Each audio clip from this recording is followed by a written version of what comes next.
Hi മക്കളെ, നമസ്കാരം. നമ്മുടെ +1 മലയാളം അല്ലേ, 10ാം ക്ലാസ്സിൽ നിന്ന് നമ്മൾ മലയാളം ഇഷ്ടപ്പെട്ടത് കൊണ്ടോ മറ്റു സാഹചര്യങ്ങളെ കൊണ്ടോ +1 മലയാളം എടുത്തിട്ടുള്ള അല്ലേ നമ്മൾ വിദ്യാർത്ഥികൾ +1 മലയാളം പരീക്ഷയ്ക്കുള്ള പാഠഭാഗങ്ങൾ പഠിച്ചുകൊണ്ടിരിക്കുകയാണ്. അതിലെ ആദ്യത്തെ ചാപ്റ്റർ കിനാവ് എന്ന യൂണിറ്റിനകത്തുള്ള ആദ്യത്തെ ചാപ്റ്റർ സന്ദർശനം എന്ന പാഠഭാഗം ഏറ്റവും ചുരുങ്ങിയ സമയം കൊണ്ട് എങ്ങനെ മനസ്സിലാക്കാം, എങ്ങനെ പരീക്ഷയ്ക്ക് സെറ്റാക്കാം എന്ന് പരിശോധിക്കുന്ന ഒരു ക്ലാസ്സിലേക്ക് മക്കൾക്ക് എല്ലാവർക്കും സ്വാഗതം. നമ്മുടെ ആദ്യത്തെ ചാപ്റ്ററിന്റെ പേര് സന്ദർശനം എന്നാണ്. നിങ്ങൾക്ക് ക്ലാസ് എടുക്കുന്ന എൻ്റെ പേര് ജയ്സൽ എന്നാണ്. മക്കൾ എന്ത് ചെയ്യുക, ഓർമ്മയിൽ വെച്ചേക്കുക. സെറ്റാണല്ലോ, സെറ്റ്. സന്ദർശനം എന്ന കവിതയിലേക്ക് വരുന്നതിന് മുമ്പ് 40 മാർക്കിന് മാത്രം പരീക്ഷ എഴുതിയിരുന്ന നമ്മൾ, മലയാളത്തിന് 40 മാർക്കിന് പരീക്ഷ എഴുതിയിരുന്ന നമ്മൾ 80 മാർക്കിലേക്ക് എന്ത് ചെയ്യാൻ പോവാണ്, പരീക്ഷ എഴുതാൻ പോവാണെന്നുള്ള കാര്യം നിങ്ങൾ ഓർമ്മിക്കണം. അതോടൊപ്പം തന്നെ നമുക്ക് സമയം കൂടാൻ പോകുന്നത് വെറും 1.25 മണിക്കൂർ കൂടി ആഡ് ചെയ്തിട്ട് 2.5 മണിക്കൂർ എന്ത് ചെയ്യും, പരീക്ഷൻ്റെ സമയം ഉണ്ടായിരിക്കും എന്നുള്ള കാര്യം കൂടി എന്ത് ചെയ്യുക, നിങ്ങൾ ഓർമ്മിച്ച് വെക്കുക. സന്ദർശനം, ബാലചന്ദ്രൻ ചുള്ളിക്കാട്. ആരായിരുന്നു ബാലചന്ദ്രൻ ചുള്ളിക്കാട്? മലയാള കവിതയിൽ ഭാഷയിലും പ്രമേയ സ്വീകരണത്തിലും ബിംബകൽപ്പനകളിലും വേറിട്ട് നിൽക്കുന്ന കവിയാണ് ബാലചന്ദ്രൻ ചുള്ളിക്കാട്. 1957 എറണാകുളം ജില്ലയിലെ പറവൂരിലാണ് ഇദ്ദേഹം ജനിച്ചത്.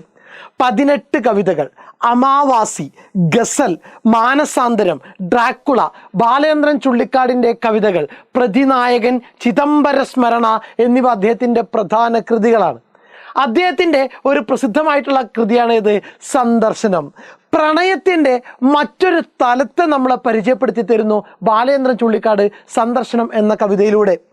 ഇവിടെ പ്രണയത്തിൻ്റെ 2 കാലങ്ങളെ, ഭൂതകാലത്തിനെയും വർത്തമാനകാലത്തിനെയും നമ്മുടെ മുന്നിൽ എന്ത് ചെയ്യുന്നുണ്ട്, അവതരിപ്പിക്കുന്നുണ്ട്. ഭൂതകാലവും വർത്തമാനകാലവും. ഒരാൾ തൻ്റെ പൂർവ്വകാലത്തിലെ, കഴിഞ്ഞ കാലത്തിലെന്ന് പറയാൻ കഴിയില്ല, കുറെ മുമ്പ് ഉണ്ടായിരുന്ന ഒരു കാമുകിയെ, സ്വന്തമാക്കാൻ കഴിയാത്ത കാമുകിയെ പിന്നീട് ഒരിക്കൽ വർഷങ്ങൾക്ക് ശേഷം കണ്ടുമുട്ടുകയാണ്. സന്ദർശകർക്കുള്ള മുറിയിൽ വെച്ചാണ് എന്ത് ചെയ്യുന്നത്, ഇവർ കണ്ടുമുട്ടുന്നത്. അത് ഡോക്ടറുടെ സന്ദർശന മുറിയാകാം, വേറെ എവിടെയുള്ള ലോബിയാകാം. ആ സന്ദർശന മുറിയിലിരുന്ന് പരസ്പരം സംസാരിക്കാൻ കഴിയാതെ മുഖത്തോട് മുഖം നോക്കി ഇരിക്കേണ്ടി വന്ന പിരിഞ്ഞുപോയ 2 കവിതാക്കളുടെ മാനസികാവസ്ഥയെ ഏറ്റവും ഭംഗിയായിട്ട് അവതരിപ്പിച്ചിരിക്കുന്നു സന്ദർശനം എന്ന കവിതക്കകത്ത്. അപ്പോൾ പ്രണയം എന്ന് പറയുന്നത് ഭൂതകാലത്തിലും വിരഹത്തിൻ്റെ കാലഘട്ടമാണ് ഇത് വർത്തമാനകാലം. ഭൂതകാലം എന്ന് പറയുന്നത് കഴിഞ്ഞുപോയ കാലഘട്ടമാണ്. കഴിഞ്ഞുപോയ കാലഘട്ടത്തിൽ ഈ കാമുകിക്കും ഈ കാമുകനും, ഇപ്പം അവിടെ ഇരിക്കുന്ന കവിക്കും കവിയുടെ കാമുകിക്കും നല്ലൊരു പ്രണയത്തിൻ്റെ ഭൂതകാലം ഉണ്ടായിരുന്നു. എന്നാൽ ആ പ്രണയം പരാജയപ്പെട്ടു, അല്ലെങ്കിൽ അവർ രണ്ടുപേരും വേർപിരിയേണ്ടി വന്നു. രണ്ടുപേരും വേർപിരിയേണ്ടി വന്ന വർത്തമാന കാലഘട്ടം കവിയെ സംബന്ധിച്ചിടത്തോളം എന്തൊക്കെയാണ്? അപ്പോൾ ഭൂതകാലത്തെ കവി വർണ്ണിക്കാൻ വേണ്ടിയിട്ട്, അല്ലെങ്കിൽ ഭൂതകാലത്തെ നമ്മുടെ മുന്നിൽ അവതരിപ്പിക്കാൻ വേണ്ടിയിട്ട് ചില ബിംബങ്ങൾ കവി പ്രയോഗിക്കുന്നുണ്ട്. അതുപോലെ വർത്തമാന കാലഘട്ടത്തിലെ നരക ജീവിത യാതനകൾ എന്ത് ചെയ്യുന്നുണ്ട്, വളരെ ഭംഗിയായിട്ട് കവി നമ്മുടെ മുന്നിൽ അവതരിപ്പിക്കുന്നുണ്ട്. മക്കള് അത് രണ്ടും കൃത്യമായിട്ട് എന്ത് ചെയ്യുക, ഓർമ്മയിൽ വെച്ചേക്കുക. പരീക്ഷയ്ക്ക് എന്ത് ചെയ്യും, സെറ്റായിരിക്കും. റെഡിയാണല്ലോ? നോക്കുക, ബാലചന്ദ്രൻ ചുള്ളിക്കാട് നമ്മൾ കഴിഞ്ഞു. കവിത നിങ്ങൾ എന്ത് ചെയ്യുക, മനസ്സിരുത്തി ഒന്ന് വായിച്ചു നോക്കുക. യൂട്യൂബിനകത്ത് കവിത കിട്ടും, നല്ല രീതിയിൽ എന്ത് ചെയ്യുക, കേട്ട് നോക്കുക. നമ്മൾ പാഠസംഗ്രഹത്തിലേക്ക് പോകുന്നു. മലയാളത്തിൻ്റെ പ്രിയ കവി ബാലചന്ദ്രൻ ചുള്ളിക്കാടിൻ്റെ സന്ദർശനം എന്ന കവിത പ്രണയാനുഭവത്തിൻ്റെ സത്യസന്ധമായ ആവിഷ്കാരമാണ്. ഒരു പ്രണയാനുഭവത്തിൻ്റെ സത്യസന്ധമായ ആവിഷ്കാരം. വേർപിരിഞ്ഞുപോയ 2 കവിതാക്കൾ, വേർപിരിഞ്ഞുപോയ കവിതാക്കൾ, കാമുകനുണ്ട് കാമുകിയുണ്ട്. ഈ കാമുകനാണ് നമ്മുടെ കവി.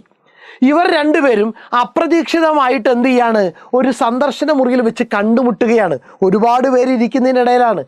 അവർക്ക് പരസ്പരം നോക്കണമെന്നുണ്ട്, പരസ്പരം സംസാരിക്കണമെന്നുണ്ട്, കവിക്കൊന്ന് പൊട്ടിക്കരയണമെന്നുണ്ട്.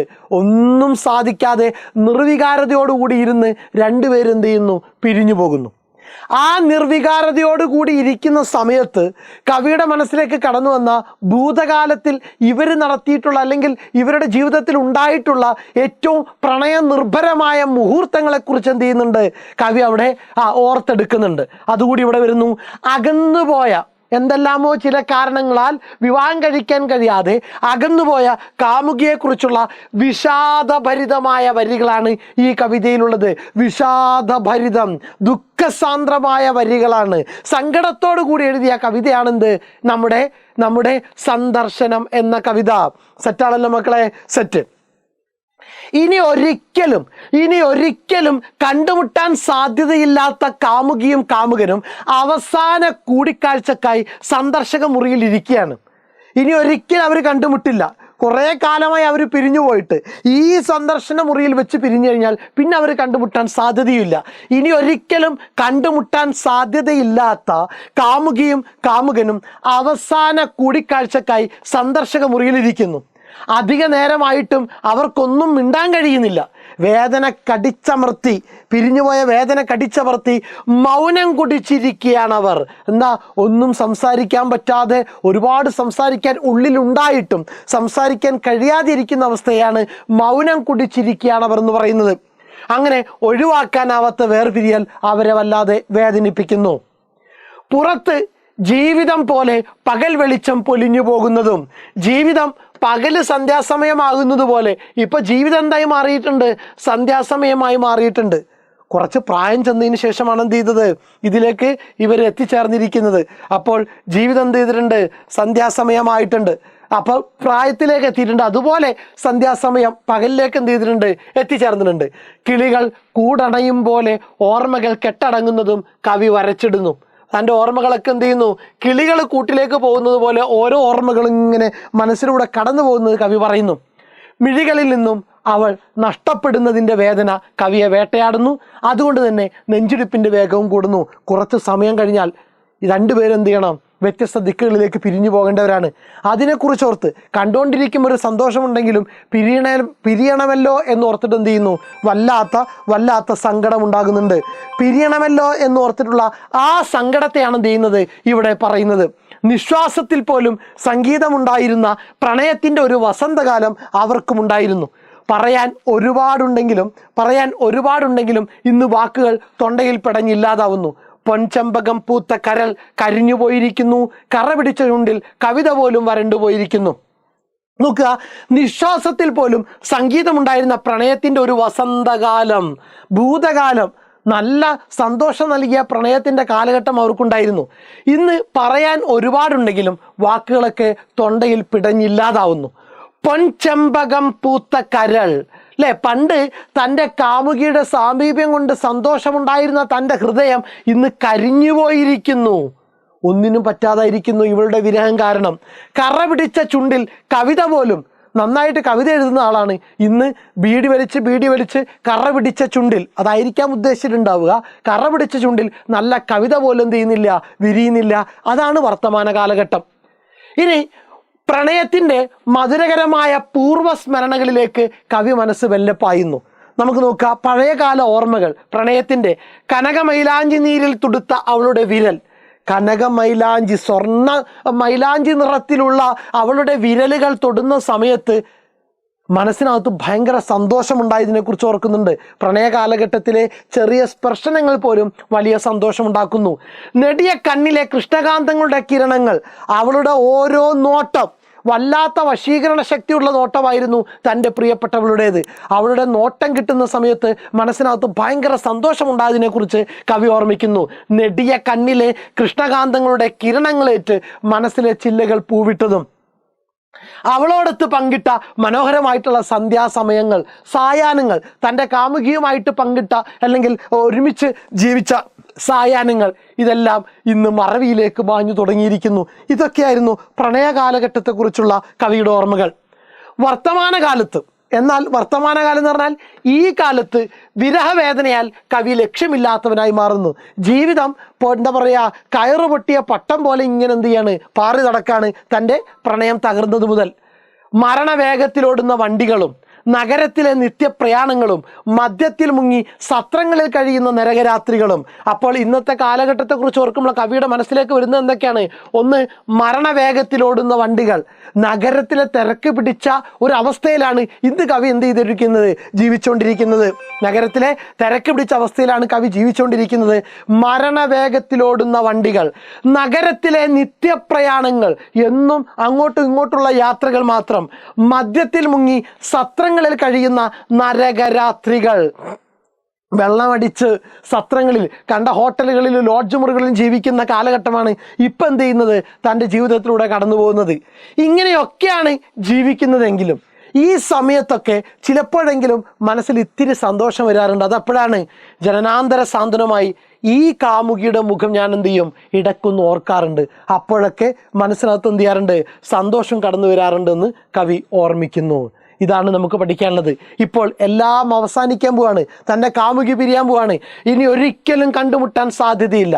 അതുകൊണ്ട് തന്നെ നന്ദി ചൊല്ലി കരഞ്ഞു പിരിയുന്നതിൽ അർത്ഥമില്ല. നന്ദി, വീണ്ടും കാണാം എന്ന് പറയുന്നതിൽ എന്തില്ല? പ്രത്യേകിച്ച് ഒരർത്ഥമില്ല. കാരണം തങ്ങളൊക്കെ പണ്ടേ പിരിഞ്ഞവരാണ് എന്ന ചിന്തയിൽ കവിത എന്ത് ചെയ്യുന്നു? അവസാനിക്കുന്നു. നമ്മൾ പണ്ടേ മനസ്സുകൊണ്ടും ഭൗതികമായിട്ടും പിരിഞ്ഞു കഴിഞ്ഞവരാണ് എന്ന് പറയുന്നിടത്ത് എന്ത് ചെയ്യുന്നു? കവിത അവസാനിക്കുന്നു. പ്രണയത്തിൻ്റെ മാധുര്യവും വിരഹത്തിൻ്റെ വേദനയും വൈകാരിക തീവ്രതയോടെ വായനക്കാരിലെത്തിക്കാൻ കവിക്ക് നിഷ്പ്രയാസം കഴിഞ്ഞിരിക്കുന്നു. സെറ്റാണല്ലോ മക്കളെ? ഇനി നമുക്ക് എന്ത് ചെയ്യാം?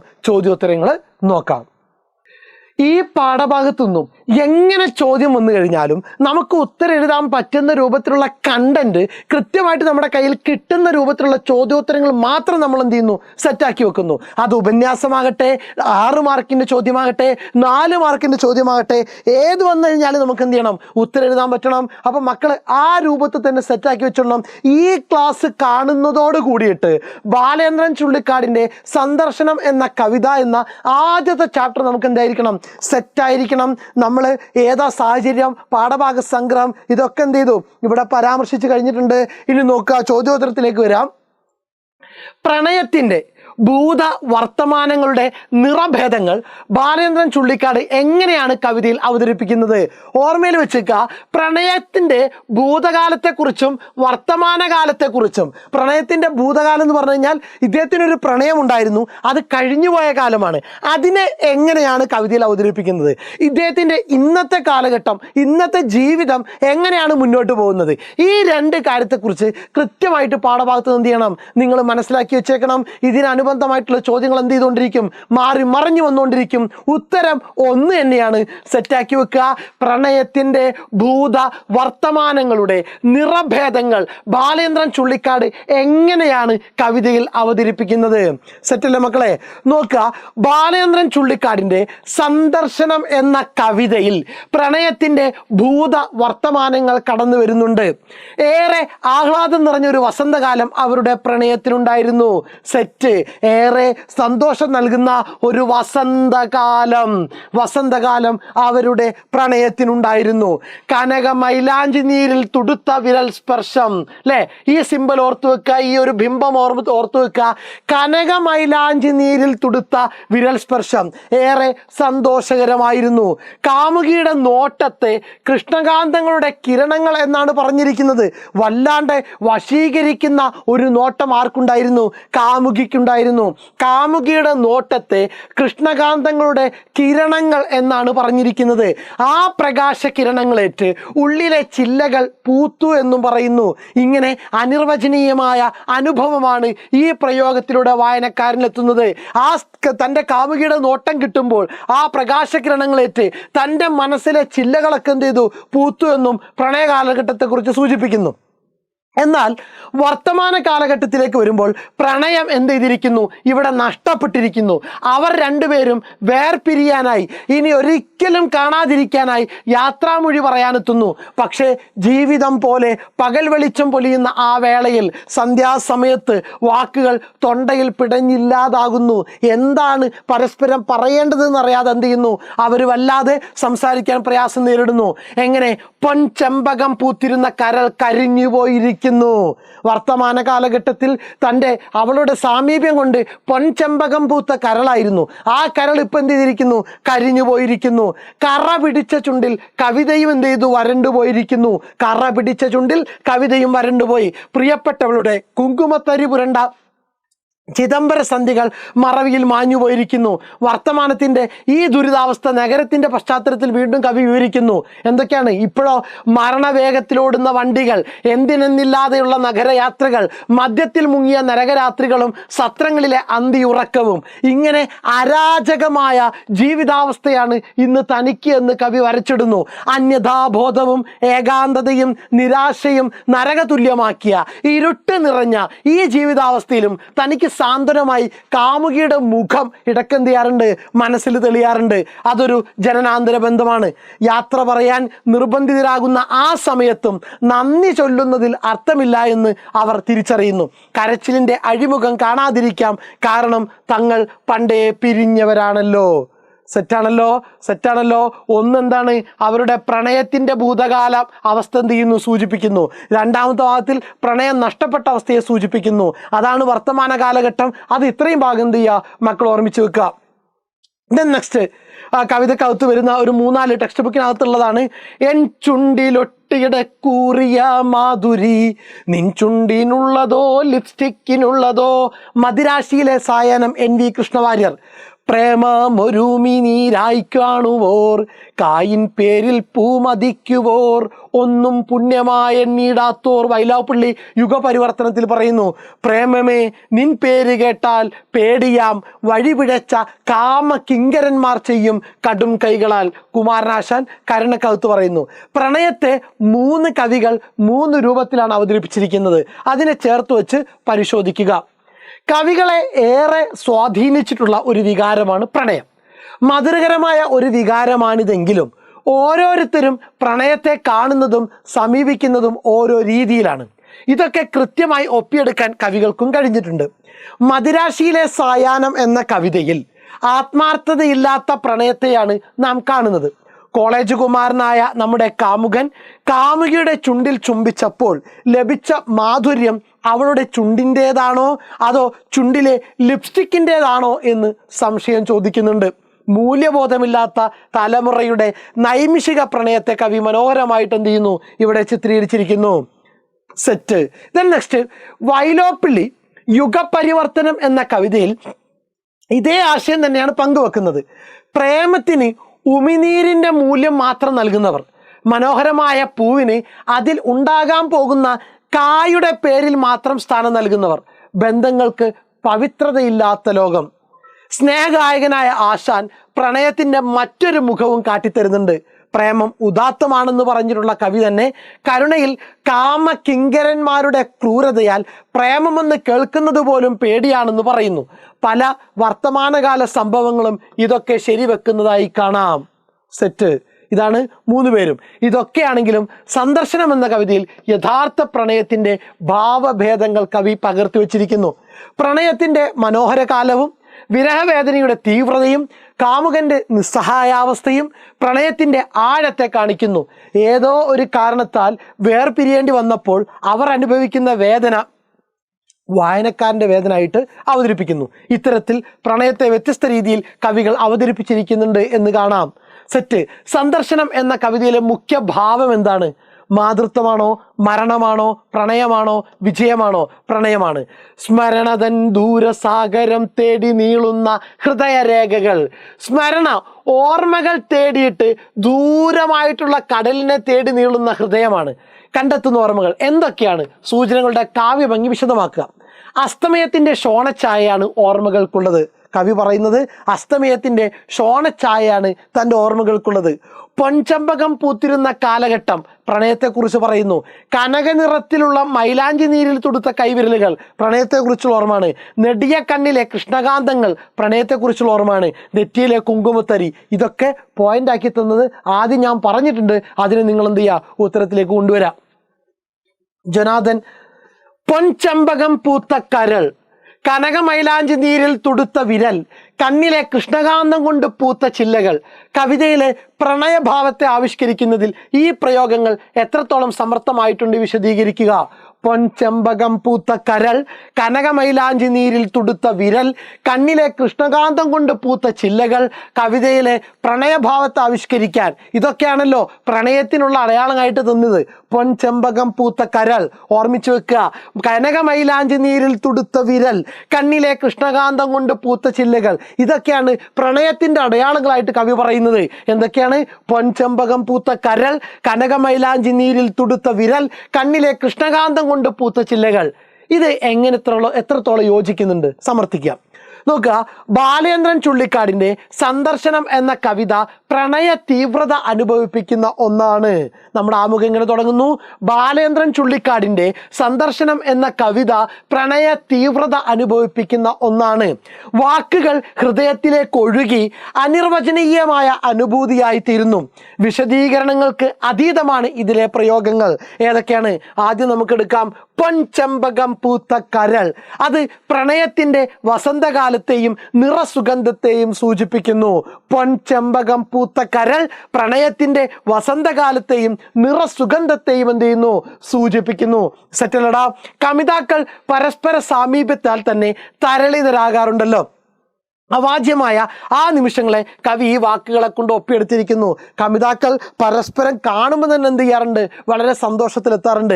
അതിനെയാണ് ഇവിടെ പൊൻചെമ്പകം പൂത്ത കരൾ എന്ന് സൂചിപ്പിച്ചിരിക്കുന്നത്. ഇനി നോക്കുക, കനകമൈലാഞ്ചി നീരിൽ തുടുത്ത വിരൽ, പ്രണയകാലത്തെ സൗന്ദര്യത്തെയും സ്പർശനത്തെയും, പ്രണയകാലത്തുള്ള അവരുടെ പരസ്പരം സൗന്ദര്യം ആസ്വദിക്കുന്നതിനെയും പരസ്പരം അവർ സ്പർശിക്കുന്നതിനെയും കുറിക്കുന്നതാണ്.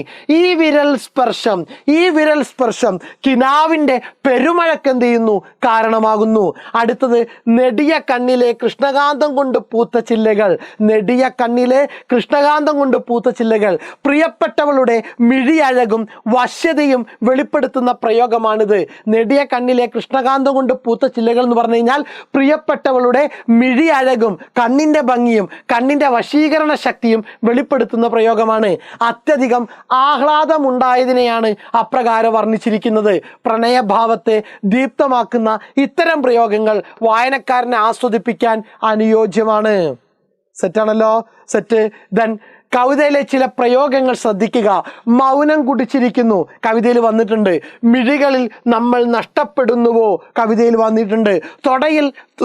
തൊണ്ടയിൽ പിടയുകയാണ് ഒരു ഏകാന്തരോധനം. അതത് സന്ദർഭങ്ങളിൽ ഈ പ്രയോഗങ്ങൾക്ക് കൈവരുന്ന ധ്വനി തലങ്ങൾ വിശദീകരിക്കുക. അതത് സന്ദർഭങ്ങളിൽ ഈ പ്രയോഗങ്ങൾക്ക് കൈവരുന്ന ധ്വനി തലങ്ങൾ വിശദീകരിക്കുക. സെറ്റ്. നോക്കുക, ഉത്തരം. ധ്വനിസാന്ദ്രമായ പ്രയോഗങ്ങൾ ധാരാളമുണ്ട് സന്ദർശനം എന്ന കവിതയിൽ. അനിവാര്യമായ വേർപിരിയലിന് മുമ്പുള്ള ഒരു കൂടിക്കാഴ്ചയാണ് ഇവിടെ പ്രതിപാദ്യം. കാമുകന്മാർക്ക് സന്തോഷത്തിൻ്റെയും പ്രത്യാശയുടെയും ഒരു ഭൂതകാലമുണ്ടായിരുന്നു. കാമുകന്മാർക്ക് സന്തോഷത്തിൻ്റെയും പ്രത്യാശയുടെയും ഒരു ഭൂതകാലമുണ്ടായിരുന്നു. സന്ദർശക മുറിയിൽ ഇരിക്കുമ്പോൾ അവയൊക്കെ ഓർമ്മയിൽ ഇരമ്പിയെത്തുന്നു. അവർ പരസ്പരം നോക്കി മൗനമായിരുന്നു. വാക്കുകൾ അപ്രസക്തമാകുന്ന മുഹൂർത്തം, അതിനെ വിശദീകരിക്കുകയാണ് മൗനം കുടിച്ചിരിക്കുന്നു എന്ന പ്രയോഗത്തിന് സാധിക്കുന്നു. വാക്കുകൾ അപ്രസക്തമാകുന്ന മുഹൂർത്തം, അതിനെ വിശദീകരിക്കാൻ മൗനം കുടിച്ചിരിക്കുന്നു എന്ന പ്രയോഗത്തിന് സാധിക്കുന്നു. ആ നിമിഷത്തെ വാക്കുകളിൽ ആവാഹിച്ച് വായനക്കാരുടെ ഹൃദയത്തിലേക്ക് പ്രവഹിപ്പിക്കാൻ ഈ ഒരൊറ്റ പ്രയോഗം മതി. സെറ്റാണല്ലോ? സെറ്റ്. ഇനി മിഴികളിൽ നമ്മൾ നഷ്ടപ്പെടുന്നുവോ എന്ന പ്രയോഗം ആ കൂടിക്കാഴ്ചയെ തീവ്രമാക്കുന്നതാണ്. പരസ്പരം നോക്കി സ്വയം മറന്നു പോകുന്നതിനെയും എന്നേക്കുമായി വേർപിരിയുന്നതിനെയും കുറിക്കുന്നതാണ്. എല്ലാ വേർപാടുകളും ദുഃഖകരമാണ്. ദുരിതമയമായ തൻ്റെ ഇരുട്ട് നിറഞ്ഞ ജീവിതത്തിൽ നിത്യസാന്ത്വനമാണ് തൻ്റെ കാമുകിയുടെ മുഖമെന്ന് സൂചിപ്പിക്കുന്നു. അവളുടെ സാമീപ്യം എന്നേക്കുമായി നഷ്ടമാകുമ്പോൾ കരയണമെന്നുണ്ട്. എന്നാൽ കരച്ചില് തൊണ്ടയിൽ കിടന്ന് പിടയുകയാണ്, ശബ്ദം പുറത്തേക്ക് വരുന്നില്ല. ഈ അനുഭവത്തെയാണ് തൊണ്ടയിൽ പിടയുകയാണ് ഒരു ഏകാന്തരോധനം എന്ന് വർണ്ണിച്ചിരിക്കുന്നത്. അത്യധികമായ ദുഃഖത്തെയാണിത് സൂചിപ്പിക്കുന്നത്. സെറ്റാണല്ലോ മക്കളെ? അപ്പൊ സന്ദർശനം എന്നുള്ള പാഠഭാഗം ഈ ഒരു കുറഞ്ഞ സമയം കൊണ്ട് നിങ്ങൾക്ക് സെറ്റായെന്ന് വിചാരിക്കുന്നുണ്ട്. നിങ്ങളുടെ വിലയേറിയ അഭിപ്രായങ്ങളും നിർദ്ദേശങ്ങളും എന്ത് ചെയ്യണം? തീർച്ചയായിട്ടും രേഖപ്പെടുത്തണം. എന്തെങ്കിലും മാറ്റം വരുത്തണം, എന്ത് ചെയ്യണം? മാറ്റം വരുത്തിയേക്കണം. Okay, thank you.